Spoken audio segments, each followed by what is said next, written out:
은혜로운 찬양 감사드립니다. 자, 여러분들을 주의 생명의 말씀으로 인도합니다.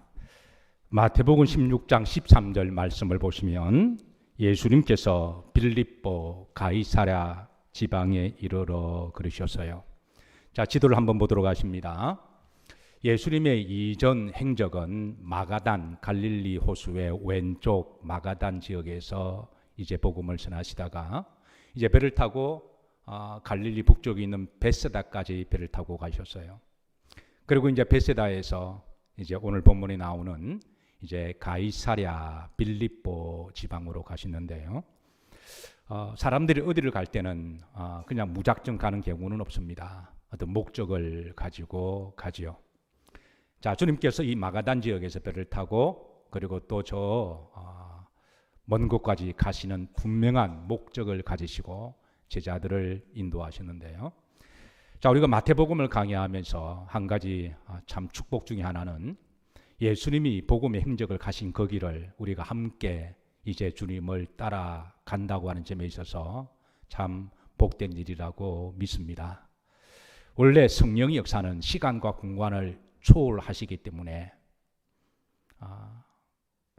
오늘 이 시대에 주님을 믿는 자들에게도 동일하게 성령께서 여러분들의 그 믿음의 여정을 또 여러분들의 그 믿음을 보시고 말씀을 따라 주님을 잘 따라오시기를 주의 이름으로 부탁합니다. 자, 마가단 지역에서 배를 타시고 베세다까지 가셨어요. 그리고 베세다에서 어디까지요? 저 가이사랴 빌립보 지역까지인데요. 이 여정이 결코 만만한 여정은 아닙니다.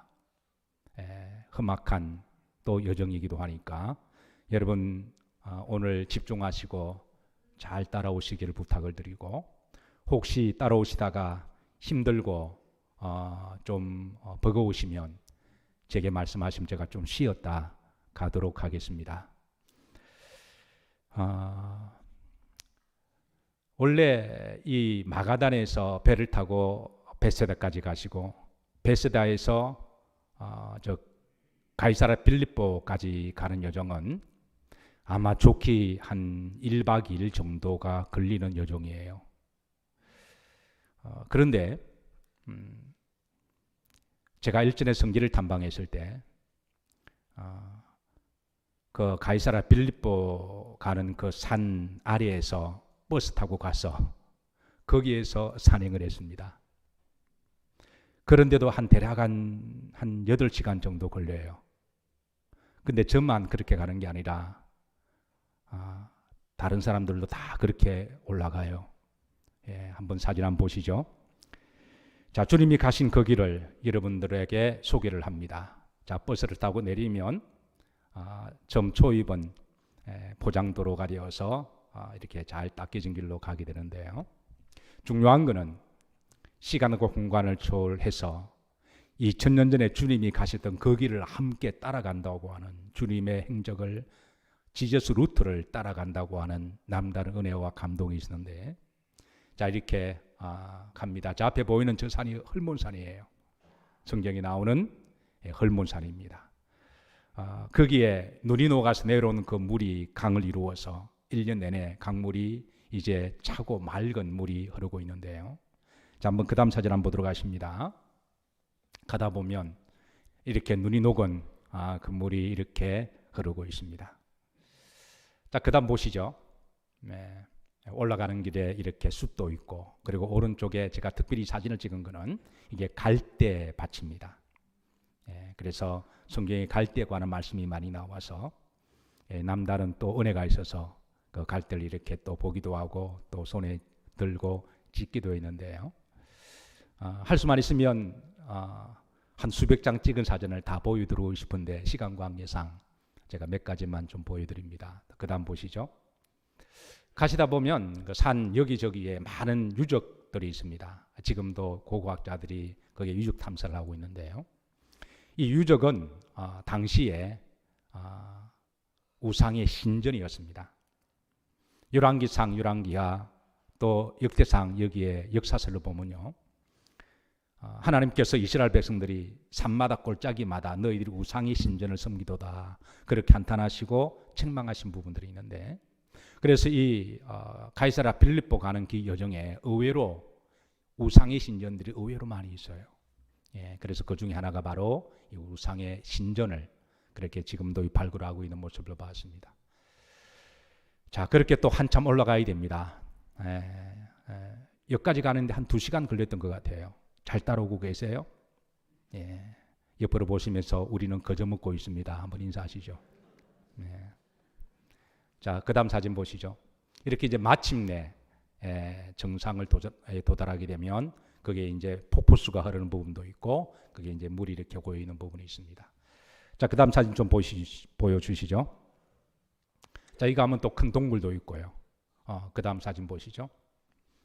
이런 그 옛날의 유적이 지금은 다 이렇게 파괴가 되었습니다. 2000년의 시간이 지나면서 여러 전쟁들이 겪었고 때로는 이슬람이 쳐들어오고 때로는 또 이렇게 또 다른 민족들이 쳐들어오면서 그래서 그 유적들을 다 없애버리는데요. 원래 원형의 모습은 이런 모습이에요. 한번 보시죠. 가면 원형의 모습이 도형이 있는데 그래서 이 곳에 도착하게 되면 2000년 전에 사람들이 웅장한 큰 두 신전을 보게 됩니다. 얼마나 크고 웅장한지 보기만 해도 압도당하는. 네, 그래서 왼쪽에 있는 신전이 이제 아우구스투스 신전이라 부르죠. 그러니까 가이사라는 말은 로마 황제의 이름을 우리가 가이사랴라고 그렇게 말하잖아요. 그러니까 이제 이 지역을 통치하고 있었던 헤롯 빌립 왕이 로마 황제에게 잘 보이기 위해서 신전을 지어서 헌납을 했는데 그때부터 이 지역의 이름을 가이사랴 빌립보라고 그렇게 이름이 부르게 됩니다. 오른쪽에 있는 신전은 판 신전이라고 이야기를 합니다. 헬란 말로 판이라는 말은 모든 것이라는 뜻을 가지고 있어서 여기에 이제 헬라 시대는 세상의 모든 신들을 모아놓고 이제 제사를 지내고 기도하는 곳이라 그래서 이제 우리나라 말로 하면 만신전이라고 말할 수가 있겠죠. 그래서 이 판신전이 이제 헬라 시대 때부터 있었는데요. 그래서 원래는 이 길을 올라가는 길을 이제는 파네아스로 가는 길이라고 불렀어요. 예, 파네아스는 그 판이라는 말에 그게 이제 헬란 말로 풀어서 쓴 형용사 말인데요. 그래서 이 파네아스로 가는 길이 이제 빌립 왕이 이 아우구스투스의 이 가이사랴 로마 황제의 신전을 짓고 난 다음부터 그때부터 서서히 이제 이름을 가이사랴 빌립보 지역으로 가는 길로 이름이 바꾸어졌습니다. 그래서 성경에는 이제 가이사랴 빌립보로 가는 길이라고 그렇게 소개가 되어 있는데요. 그런데 이 큰 두 신전 외에도 여기에는 여러 신들이 있습니다. 심지어 말해서 염소신을 섬기는 신도 있고요. 그리고 헬라에 이 복수신도 섬기는 신전이 있고 그리고 여러 이 신들이 있었는데요. 그래서 일각에서는 예수님 당시는 이곳을 소위 신전들의 장소, 우상의 장소라고 그렇게 불렀습니다. 자, 그런데 사람들이 해마다 많은 사람들이 이곳을 방문했습니다. 왜 방문을 했을까요? 아마 모든 사람들에게 하나님은 종교성을 주셨어요. 하나님이 사람을 창조하실 때부터 사람 속에 영성을 주셨다고 하는 것은 이거는 다 이게 종교성을 주셨다는 거거든요. 그래서 사람들마다 인생의 나그네를 살아가면서 어쨌든 이 신에 대한 열망 그리고 진리에 대한 열망을 누구나 다 가지고 있어서 그래서 다 진리를 찾고자 하는 그리고 참 신을 찾고자 하는 그런 열망이 이제 여기로 사람들을 방문하게 되는 그래서 여기에 사람들이 또 방문하게 되고요. 그래서 사람들이 여기에 방문해서 이제 각자가 믿는 신에게 제사를 드리기도 하고 기도를 하기도 하고 또 그런가 하면 여기 올라가는 그 여정이 힘들고 어려운 길이기는 하지만 그리고 광야 땅에 나무도 없고 물도 없는 곳에서 여기는 1년 내내 에버그린이고 강물이 흐르고 있어서 특별히 산행을 좋아하시는 분들은 아마 그 산행에 대한 또 그런 기쁨이 있지 않았을까. 어쨌든 이 길은 예수님 당시에 헬라 시대 굉장히 유명한 길입니다. 게다가 또 종교성을 가지고 있는 사람들은 또 누구나 다 1년에 몇 번 정도 올라가는 그런 길이기도 한데요. 자, 그리고 재밌는 건 흥미로운 거는 사람들이 여기 올라가서 각자가 믿는 그 신 앞에 가서 정성껏 제사를 드리고 그리고 기도를 하죠. 예수님 당시에 또 고대 근동에서는 주로 다신교였습니다. 그래서 판신전, 헬라 시대도 다신교였는데요. 그래서 여러 신들을 믿고 한 신이 아니라 복수의 신을 믿고, 그래서 판신전에 가서 또 자기가 믿는 여러 신들에게 또 제사를 드리고 기도를 하는 이런 모습을 흔히 볼 수가 있었거든요. 근데 한 가지 흥미로운 거는 여기에 사람들이 올라와서 또 그 옆에 보면 하루 이렇게 피크닉 하던 장소가 많이 있어서 어떤 사람은 먹을 음식을 가지고 올라와서 거기에 또 이제 삼삼오로 모여서 소위 종교적인 논쟁을 하는 곳이기도 했습니다. 자, 거기 모여서 주로 종교적인 이슈가 뭐였냐면, 자, 신들 중에 누가 가장 높은 신들이냐. 헬라 시대는 당연히 제일 높은 신이 바로 제우스였죠. 예. 어쨌든 어느 신이 가장 높은 신이냐. 사람들이 이런 논쟁을 하다가 사람들은 자기가 믿는 신이 제일 높은 신이라고 말을 하겠죠. 그리고 어느 신이 제일 강하냐. 예. 그리고 또 어느 신이 제일 축복을 주는 신들이냐. 어쨌든 그런 신들에 대한 논쟁을 그렇게 활발하게 벌였던 것이 바로 이런 장소기도 했다라는 거예요. 중요한 것은 주님은 제자들을 데리시고 이곳에 의도적으로 방문을 하셨습니다. 마가단 지역에서 배를 타시고 베세다로 가시고, 베세다에서 또 한 8시간 정도 올라가는 저 산행을 깊숙한 곳에 올라가신 데는 반드시 목적이 있다고 하는 것이죠. 주님은 그곳에서 이제 제자들을 불러놓으시고 사람들이 각자 믿는 신 앞에 종교성과 영성을 가지고 신을 찾고 진리를 찾고자 하는 바로 그 삶의 현장에서 주님은 많은 우상의 제단 앞에 거기에 제자들 불러놓으시고 사람들에게 묻습니다. 따라서 하십니다. 사람들이 인자를 누구라 아느냐? 자, 사람들이 인자에 대해서 어떻게 생각하느냐? 인자에 대해서 어떻게 주님은 그동안 3년 동안에 동과 숙소까지 가시면서 열심히 복음을 전하셨어요. 그리고 이제 사람들이 인자에 대해서 어떻게 생각하는지 주님은 제자들에게 물으셨습니다. 주님은 사람들이 자신에 대해서 어떻게 생각하는지 매우 관심이 많으세요. 그것은 개인적인 관심을 받기보다는 예수님을 알고 모르냐에 따라서 그 사람이 구원을 받을 수가 있기도 하고 구원을 받지 못하기도 하기 때문에 그렇습니다.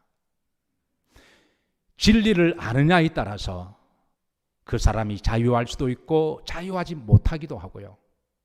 진리를 참 예수 그리스도를 알면 만신전 모든 다신교에 대해서 여러분 영적으로 자유할 수가 있습니다. 진리를 알지 못하니까 이 신도 믿기도 하고 이 신을 만족하지 못하면 저 신을 찾기도 하고 그렇게 하는 것이죠. 그래서 예수님을 아느냐 모르느냐, 하나님을 아느냐 모르느냐는 신앙의 본질의 문제이기도 하고요. 또 천국에 가느냐 못 가느냐의 문제이기도 해서 주님은 사람들이 인자를 누구라 하느냐라고 물으십니다. 사랑하는 성도 여러분, 호세아 6장 3절에 보면 오라 우리가 여호와를 알자, 힘써 알자 그렇게 말씀하시는데요. 우리가 세상에 살아가면서 알아야 할 것들이 참 많습니다. 때로는 아는 게 힘이라고 이야기를 하죠. 뭔가 알기 위해서 열심히 노력합니다. 밤잠 자지 않고 공부를 합니다. 그런데 세상 것을 아무리 많이 알고 누린다고 할지라도 마지막에 그 영혼이 지옥 간다면 도루묵이 아닐까요? 그래서 우리가 이 광야 같은 여정을 살아가면서 반드시 알아야 될 것은 바로 예수 그리스도십니다. 하나님이십니다. 우리가 하나님 워낙 높으시고 크시고 넓으신 분이어서 워낙 신비하고 깊은 분이어서 다 알 수는 없지만 그래도 본질적으로 반드시 알아야 될 부분은 알아야 된다고 하는 것이죠. 호세아 6장 3절 말씀을 한번 보실까요? 앞에 보시면 따라서 하십니다. 오라 우리가 여호와를 알자. 여러분 하나님에 대해서 어느 정도 아시나요? 예수님에 대해서 어느 정도 아시나요? 성경에 대해서 어느 정도 아시나요? 어느 분이 그러시대요. 교회 몇 번 나오시면서 교회를 다 알았다고. 어느 분이 그러시대요. 성경을 한 번 읽고 성경을 다 알았다고. 어느 분이 신앙생활을 조금 하시고 나 이제 하나님 다 안다고 그러시대요. 그래서 성경은 우리들에게 힘써 알자고 말씀하십니다. 우리는 한평생 그 넓으신 하나님을 다 알 수는 없어요. 하나님에 대해서 우리가 완전히 알 수 있는 것은 바로 천국일 것입니다. 그러나 이 땅에 살면서 우리가 반드시 알아야 될 베이직한 부분들은 신앙의 본질에 대해서는 우리가 알아야 되겠죠. 그리고 한 발 좀 더 나아가서 주님을 좀 더 알아가시기를 주의 이름으로 축복합니다. 자, 예수님께 제자들에게 사람들이 인자를 누구라 하느냐 물으셔서요. 그러자 아마 제자들이 여기에 대해서 어느 정도 침묵의 인터벌이 있었다고 생각합니다. 아마 서로 눈치를 좀 보다가 제자들이 말하기를 더러는 세례 요한이라 하더이다. 더러는 엘리야라 하더이다. 어떤 사람은 예레미야나 선지자 중에 한 사람이라고 하나이다. 이걸 오늘 시대로 버전을 하면요, 예수님에 대해서 석가나 모하메시나 공자나 이 세상의 도를 깨달은 사람 중에 위대한 선생님이나 지도자 중에 한 사람이라 하더이다. 아마 그렇게 번역이 될 거예요. 실제로 우리가 복음을 전하다 보면 어떤 사람들은 하나님과 예수님에 대해서 부인은 하지 않고 인정을 해요. 근데 예수님에 대해서는 바로 석가나 무하메시나 위대한 도를 깨달은 사람으로 등가 취급하면서 이제 그렇게 대답하는 사람들 의외로 많이 있거든요. 자, 그런데 주님이 듣고 싶어하는 대답은 그 대답이 아니셨어요. 사실 세례 요한도 그 시대 위대한 선지자입니다. 엘리야가 살던 시대는 위대한 불의 하나님의 종이었죠. 예레미야도 위대한 주의 종이었습니다. 그런데 주님이 정말 듣고 싶어한 대답은 그 대답이 아니셔서 주님께서는 제자들이 대답하는 그 대답을 들으시고 아마 잠깐의 침묵의 시간을 가지지 않으셨을까. 그리고 제자들에게 묻습니다. 그러면 중요한 것은 너희들은 나를 누구로 알고 있느냐. 여러분, 성령의 역사는요, 시간과 공간을 초월한다 그랬습니다. 예수 그리스도는 어제나 오늘이나 내일토록 영원하다고 말씀하셨어요. 그래서 시공간을 초월하시는 하나님께서 오늘 이 시간 여러분들에게 묻습니다. 여러분들은 예수님을 어떻게 알고 계시고 생각하시나요? 세상 사람들이 뭐라고 이야기하든 그거는 그 사람들의 생각과 그 사람들의 마음이라면, 그러면 여러분들은 하나님을, 예수님을 어떻게 생각하시나요? 아마 주님이 이 질문 앞에 또 잠시 동안의 제자들의 침묵의 시간이 있을 거라고 생각합니다. 한동안 시간이 지나서 베드로가 대답합니다. 저는 이 베드로의 대답이 오늘 여러분과 저의 대답이 되기를 주의 이름으로 축복합니다. 사실 오늘 본문 말씀은 워낙 잘 알고 있는 말씀이고 신앙생활 어느 정도 하신 분들은 여러 번 들었던 말씀이고, 저도 우리 교회 창립 예배가 되면 이 말씀을 의도적으로 반복적으로 전하기도 하는데요. 그래서 이미 알고 있는 분이라고 할지라도 다시 한번 오늘 이 주님의 질문 앞에 여러분의 첫사랑과 첫 고백이 회복되기를 주의 이름으로 축복합니다. 예수님을 나의 구주로 영접하고 복음의 비밀을 알았을 때에, 그때의 어린 송아지가 지름 그때 벅찬 감격을 안고 세상의 모든 것을 소유한 것처럼 세상은 온데간데 없어지고 오직 예수 그리스도만 보이고 그분이 주시는 성령의 감동과 기쁨을 가지고 내가 이제 오늘 죽어도 의안이 없겠다고 하는 그런 첫사랑의 뜨거움이 다시 한번 이 시간에 일어나기를 주의 이름으로 축복합니다. 그리고 그 감동을 여러분 주님 하나님 나라 갈 때까지 그 본질을 가지고 믿음으로 이겨나가시기를 주의 이름으로 축복합니다. 그러나 혹이라도 아직까지 이 복음을 알지 못했다면, 아니 교회를 오래 다녔는데 아직까지 내가 아직 이 복음의 비밀을 알지 못했다면, 오늘 이 시간 그분들의 마음을 열어줘서 이 복음이 그분의 심령에 각인되기를, 영접되기를 주의 이름으로 축복합니다. 자, 내가 고백하는 그 믿음으로, 그러면 중요한 것은 너희들은 나를 어떻게 알고 있느냐, 이 질문 앞에 자, 내가 대답하는, 고백하는 그 믿음으로 다 같이 한번 고백하시죠. 주는 그리스도시요 살아계신 하나님의 아들이십니다. 주님께서 이 대답을 들으시고 바요나 시모나 내가 뭐가 있도다? 복이 있도다. 여러분, 세상 사람들이 말하는 복은요 주로 오복을 이야기하죠. 건강하고 성공하고 그리고 사람들에게 덕을 얻는 것, 오래 사는 것. 그런데 성경이 말하는 근본적인 복과 영원한 복은 예수 그리스도를 제대로 알고 주님을 믿고 영접하는 복인 줄로 믿으시기를 바랍니다. 이게 우리 신앙의 본질이죠. 우리가 교회 다니는 신앙의 본질은 바로 이거죠.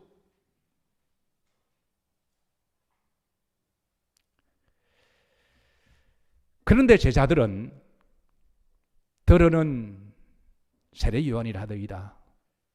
더러는 엘리야라더이다. 더러는 예레미야나 더러는 선지자 중 하나나이다. 여러분, 사람의 심리는 묘한 부분이 있어요. 심리학자들이 사람 심리를 연구하다가 이런 재미있는 발표를 했습니다. 사람이 내가 하고 싶은 말을 전할 때에 때로는 직접 화법을 쓰기가 서로 민망할 때는 간접 화법을 쓴다라는 거예요. 그래서 흔히 하는 말이 누가 말하기를. 근데 사실은 자기가 말하고 싶은데 누가 말하기를. 물론 안 그런 경우도 정말 있습니다만은 누가 말하는 것을 전언해서 말을 하는 경우도 있지만 의외로 많은 사람들은 자기가 정말 하고 싶은 말을 누구 말을 대신해서 말하기를 그렇게 많이 한다라는 거예요. 그래서 이 제자들이 말하기를 더러는 이 말은 이 제자들의 자기들의 말일 수도 있다라는 거예요. 제자들은 그동안 주님을 3년 동안 따라다녔습니다. 주님은 그동안 제자들에게 복음을 전하셨고요. 근데 제자들은 아직도 예수님에 대해서 사실은 잘 알고 있지 못했다는 데 문제가 있는 것이죠. 여러분, 우리가 신앙생활을 한다고 하는 것은 기본적으로 교회에 오는 것을 전제로 합니다. 그런데 교회에 열심히 온다고 해서 여러분 복음의 본질을 아는 것하고는 그건 또 다른 문제일 수가 있다는 거예요. 교회에서 어떤 사람은 열심히 와서 열심히 봉사합니다. 그런데 여러분 복음의 본질을 몰라도 열심히 할 수가 있어요. 이런 사람은 절에 가도 열심히 합니다. 절에 열심히 한 사람이 교회에 온 사람은요 오자마자 열심히 하는 분들이 계세요. 그런 사람은 종교성이 좋은 거예요. 그래서 여러분 그렇다고 여러분 의아하지 마세요. 교회에서 열심히 하지 말라는 말 아닙니다. 우리가 복음을 알고 내가 열심히 하는 것과 복음을 알지 못하고 그냥 종교성이 많아서 열심히 다는 것하고는 다르다라는 거예요. 주님의 제자들이 주님을 3년 동안 따라다니면서 열심히 따라다녔는데 정작 예수님에 대해서는 제대로 알지 못했던 거죠. 오늘 이 베드로의 고백이 여러분과 저의 고백이 되기를, 아니 교회에 올 때마다 우리가 이 고백으로 오시기를 주의 이름으로 축복합니다. 이게 바로 신앙의 본질이니까요. 주님이 이 고백을 들으시고 바요나 시모나 내가 뭐가 있도다 복이 있도다. 이를 내게 알게 한 것은 혈육이 아니요 하늘에 계신 아버지께서 알게 하셨다. 그러니까 우리가 이 영적인 복음의 비밀은요, 우리가 공부를 열심히 한다고 해서 아는 것도 아니고 내가 머리가 좋다고 해서 아는 것도 아니고 종교적인 열심히 있다고 해서 아는 것도 아니고 부모가 모태신앙이라고 해서 아는 것도 아니라는 거예요. 이것은 하나님과 나와의 인격적인 영적인 관계 속에서 알아지는 믿음의 복음의 비밀이라고 하는 것이죠. 그래서 주님께서는 이는 혈육으로 알 수 있는 게 아니다. 하나님께서 알게 하신 것이다. 그렇게 말씀하시고 내가 내게 말하노니 너는 베드로라. 내가 이 반석 위에 교회를 세우리라. 음보의 권세가 이기지 못하리라. 내가 내게 천국 열쇠를 주리니 내가 땅에서 매면 하늘에서도 매일 것이고 땅에서 풀면 하늘에서 풀릴 것이라. 이 놀라운 복음의 본질의 비밀을 베드로에게 주셨고 또 이 고백하는 모든 사람들에게 이 놀라운 복이 있으시기를 주의 이름으로 축복합니다. 주님은 이 복을 말씀하시면서 이제 몇 가지를 주시는 말씀이 있는데요. 우선 베드로에게 이름을 2개 별명을 지어주세요. 여러분, 원래 베드로의 원래 이름은 뭘까요? 예, 시몬이죠. 야곱의 12아들 가운데 2번째 아들이 시몬이죠.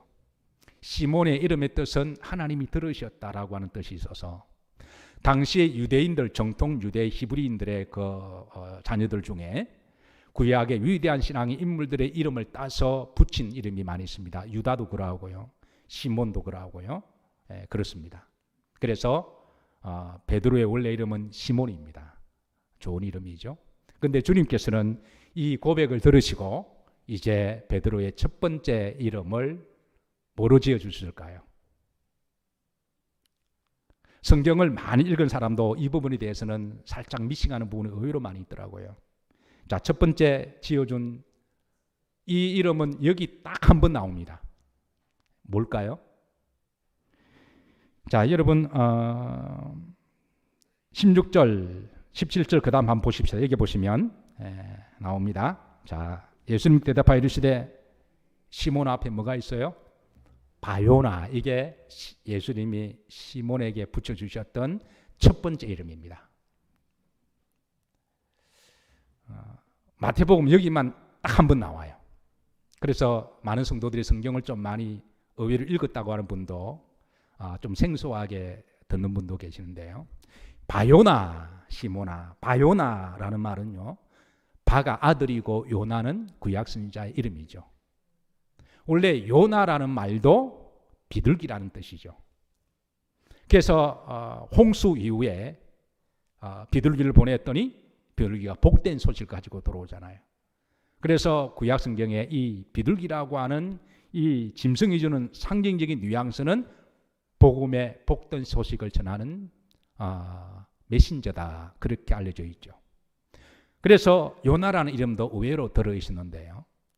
마태복음 15장, 우리가 한 장 전에 사람들이 예수님께 표적을 구할 때 내가 너희들에게 보여줄 표적은 요나의 표적밖에는 보여줄 것이 없다라고 주시면서 요나의 중요한 메시지는 물고기 뱃속에 3일 동안 죽었는데 다시 살아나서 니느웨에 가서 복음을 전했을 때 그들이 그 복음을 받아들이고 멸망치 않고 구원받았던 그 사건이 있잖아요.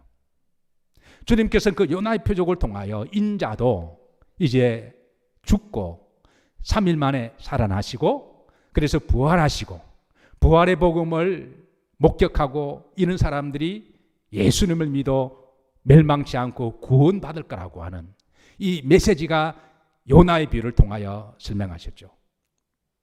그래서 이 바요나라는 말은 요나의 아들이라는 말이고 복된 소식을 전하는 메신저라고 하는 의미가 있어서 앞으로 베드로도 이제 예수님의 죽음을 이제 후에 부활을 목격하고 이방 땅에 가서 복음을 전할 것에 대한 그 사명을 이름에 담아 주신 것이죠.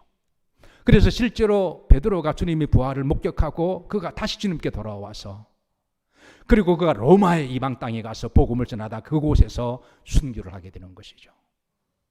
그래서 베드로의 첫 번째 주님이 지어주신 별명은 뭐라고요?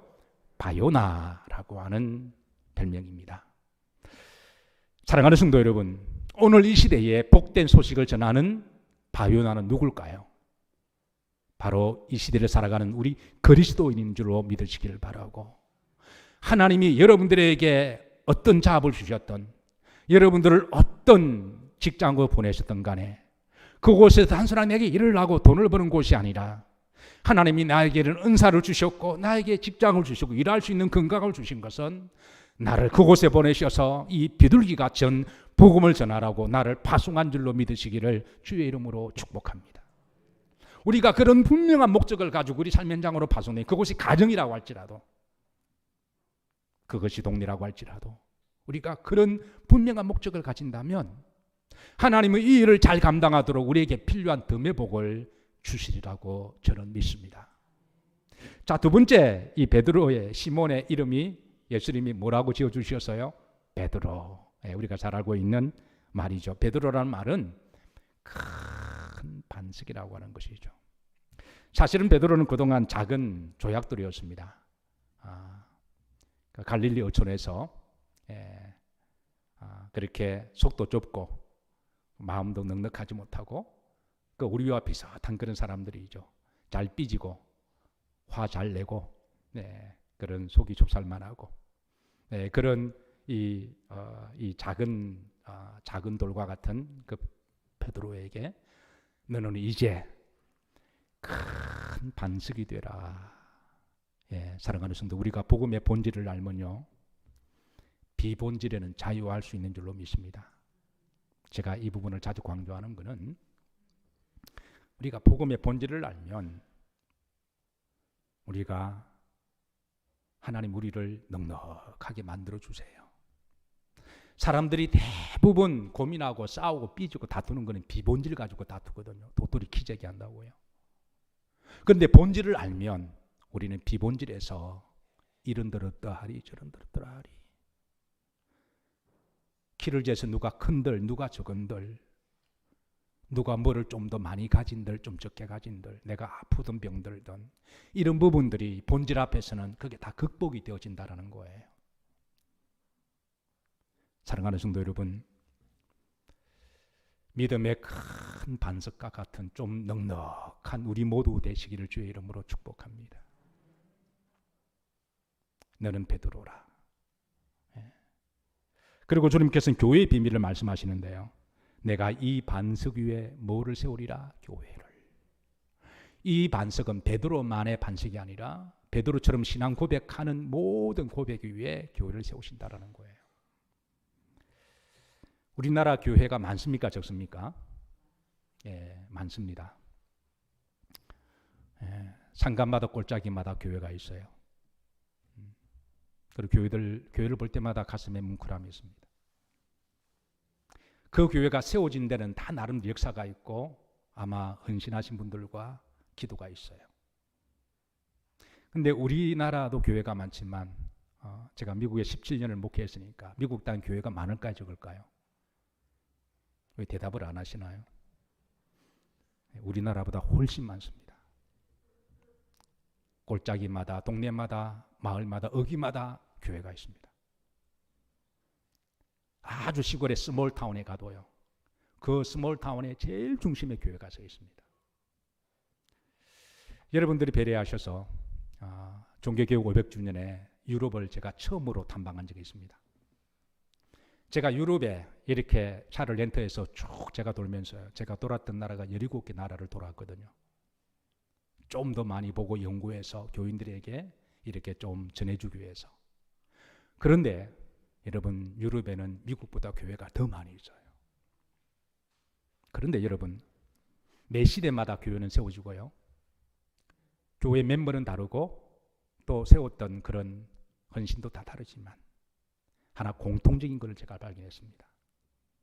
어떤 교회든 어떤 사람이 세웠던 간에 공통적인 것은요, 주는 그리스도시요 살아계신 하나님의 아들이십니다. 이 믿음 위에 교회가 세워졌다라는 거예요. 그래서 이 땅에 있는 모든 교회는 그 고백 위에 세워졌습니다. 앞으로도 그럴 거예요. 앞으로도 이제 북한이 오픈이 되면 북한의 교회가 세워질 것이고, 중국이 또 복음의 신앙의 자유가 생겨지면 또 중국에도 교회가 세워질 것인데, 분명한 것은 교회는 그냥 세워지지 않습니다. 누가 세웠던 간에 주는 그리스도시요 살아계신 하나님의 아들입니다 라고 하는 그 믿음의 분명한 고백이 있는 사람들이 모여서 하나님 교회가 세워지는 줄로 믿으시기를 바랍니다. 두 번째는 교회의 비밀입니다. 따라서 하십니다. 내가 이 반석의 고백 위에 내 교회를. 여러분, 교회는 누구 교회라 그랬나요? 주님의 교회입니다.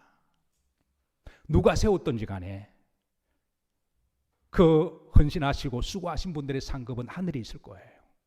그러나 교회의 주인은 예수님이십니다. 사랑하는 성도 여러분, 교회에 들어오실 때마다 모든 영광과 찬송과 경배를 하나님께 올려드리시기를 주의 이름으로 축복합니다. 미국의 교회가 세워진 역사 가운데요, 빼놓을 수 없는 사람이 락필러입니다. 엄청난 거부죠. 이 사람이 세웠던 교회 한 6천여 개 정도로 지금 카운트되고 있어요. 교회가 어려우면 이제 그 파이프 오르간요. 여러분 그 피아노가 비쌉니까? 파이프 오르간이 비싸요? 네, 우리 최 군사님 그랜드 피아노가 비싸요? 그랜드 피아노가 비싸요? 파이프 오르간 요거 몇 개 있는 게 더 비싸요? 예, 파이프 오르간이 훨씬 비쌉니다. 조금 갖추면 매덕이 가요.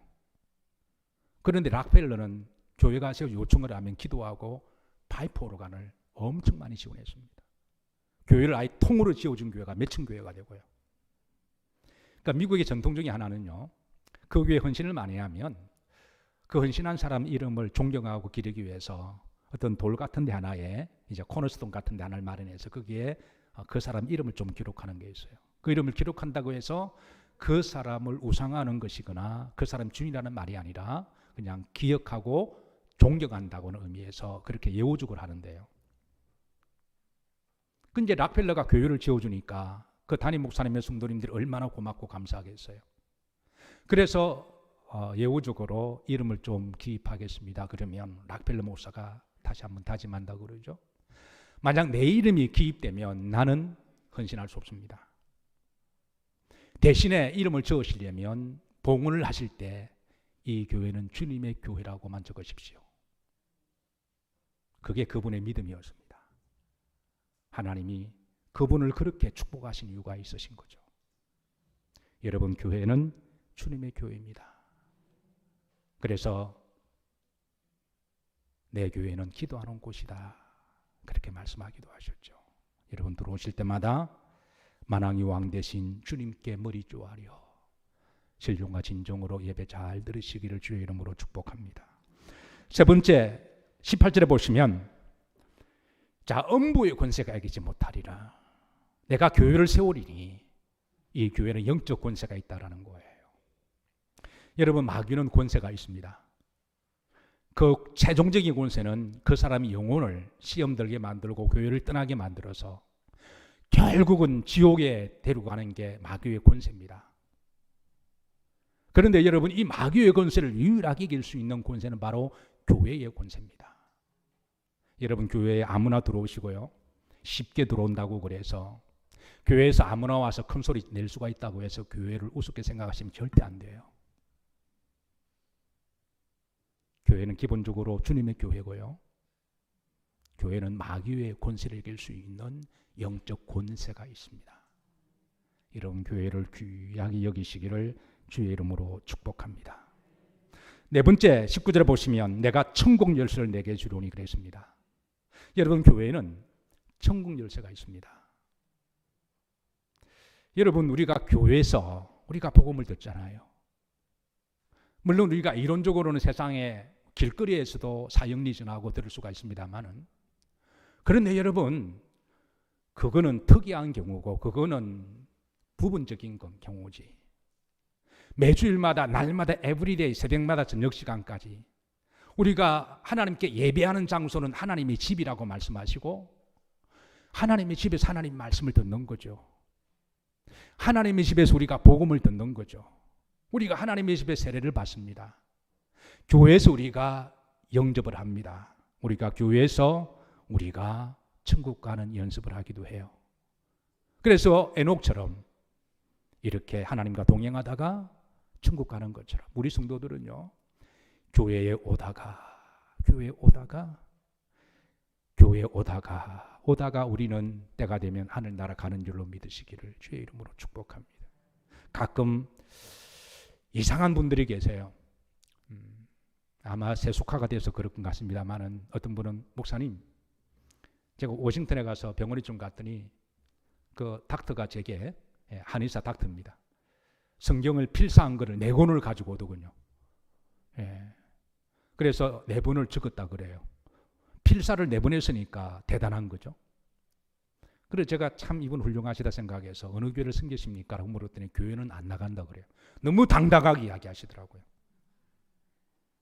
아마 볼이 똑똑하고 그러니까 아마 뭐 목사만큼 자기가 성경을 많이 알고 있다고 생각해서 그런지는 몰라도 너무 당당한 교회는 안 나간다 그래요. 그래도 자기는 하나님 믿고 예수님 믿고 천국 간다 그러는 거예요.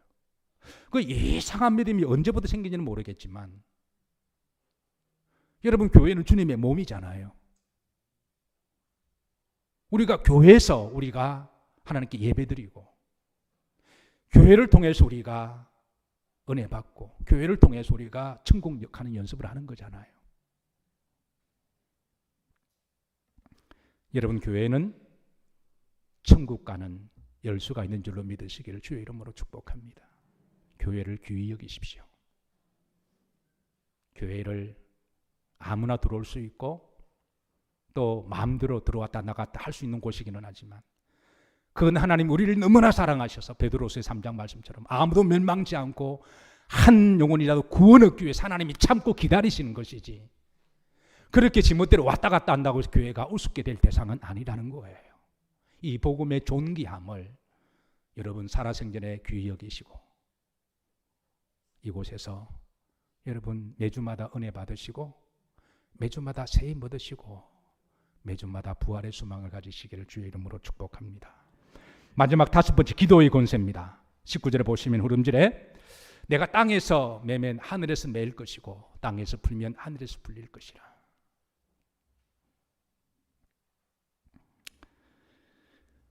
여러분, 우리 그리스도인들에게는 기도의 권세가 있습니다. 어떤 분이 기도를 하시다고 그래요. 그런데 뭔가 마음에 뭔가 감동이 없대요. 왜 그럴까요? 그건 기도를 충분하지 않으셨기 때문에 그렇습니다. 기도의 양이 차이되고 기도를 충분하게 해야 됩니다. 그러면 하나님께서 어떤 식으로든 감동을 주세요. 호세아서 2장 21절에 보면요, 너희들이 내게 기도하면 내가 너희에게 응답하리라. 내가 하늘에 응답하고 하늘은 땅에게 응답할 것이며 땅은 곡식과 포도주와 감람류에 응답할 것이며 이것들은 이스라엘에 응답할 것이라. 응답이라는 말이 5번이 나와요. 그러니까 너희들이 진정으로 믿고 간절하게 기도하면, 성경에 대충 기도하라는 말이 어디 있나요? 간절히 기도하라 그러죠. 때로는 엘리야가 무릎 사이에 목을 파묻고 목숨 걸고 기도를 하기도 하고요. 그러면 하나님이 어떤 식으로든 마음에 감동을 주신다는 거예요. 여러분, 교회는 기도에 권세가 있었습니다. 한 달 전부터 새벽 예배를 드리는데요, 왠지 모르게 마음에 좀 부담이 되어졌습니다. 여러분, 교회는 내 집은 기도하는 곳이라 그랬고요, 제단의 불이 꺼지지 말라 그래서 우리 교회는 메노라에 항상 불을 밝혀놓고 있습니다. 구약의 메노라의 상징이죠. 그동안 우리 교회가 항상 새벽마다 1000번제를 드리는 분들이 계셨습니다. 네, 제가 오고 12년 동안에 한 번도 끊긴 적은 없어요. 그런데 한 달 전부터 이제 그 1000번제 드리는 사람들이 이제 1000번 같으면 그 3년이니까 그게 보통 아니거든요. 어쨌든 교회에서 기도하는 대표하는 사람들이 누군가가 영맥을 이어받아서 새벽마다 나와서 중보기도 하는 것은 그 교회가 복인 줄로 믿으시기를 주의 이름으로 축복합니다. 제단의 불을 꺼뜨리지 말라 그러셔서. 그런데 이제 제가 보니까 쭉 새벽마다 저도 이제 기도하고 축복하면서 이분들이 끝날 때가 되었거든요. 또 사람의 몸이 한계가 있어서 한 사람만 또 다 할 수가 없잖아요. 그럼 누군가가 그 영맥을 이어받아야 되는데, 하나님, 누군가가 1000번제를 이어받아야 될 분들이 나오기를 기도합니다. 그런데 그게 보통 일이 아니어서 그냥 속만 아리하고 이제 그렇게 기도를 하는데요, 저는 이 거룩한 부담이 여러분들에게 좀 전달되기를 기도합니다. 아무도 아멘 안 하시네 또. 지난 금요일 날 연합속기를 마치고 식사를 하는데 어느 한 분이 제게 갑자기, 목사님, 기도하는데 한 달 전부터 제 마음속에 일천번제를 드려야 되겠다라고 하는 그런 마음이 있어서 목사님 어떻게 하면 좋으실까요? 제가 얼른 응답하셨습니다.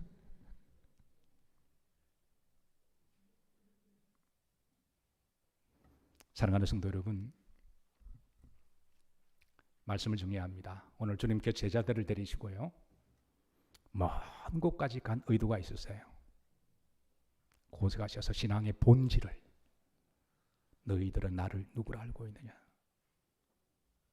이 질문 앞에 오늘 여러분들의 그 고백이 베드로의 고백이 되시고, 주님이 오늘 여러분들을 향하여 바요나 시몬아 내가 뭐가 있도다, 복이 있도다, 이 영원한 복을 가슴에 누리시면서 본질이 주는 신앙의 자유함과 그리고 확고함과 그리고 기쁨과 영생의 부활의 축복이 여러분 여정 가운데 늘 함께 하시기를 주의 이름으로 축복합니다.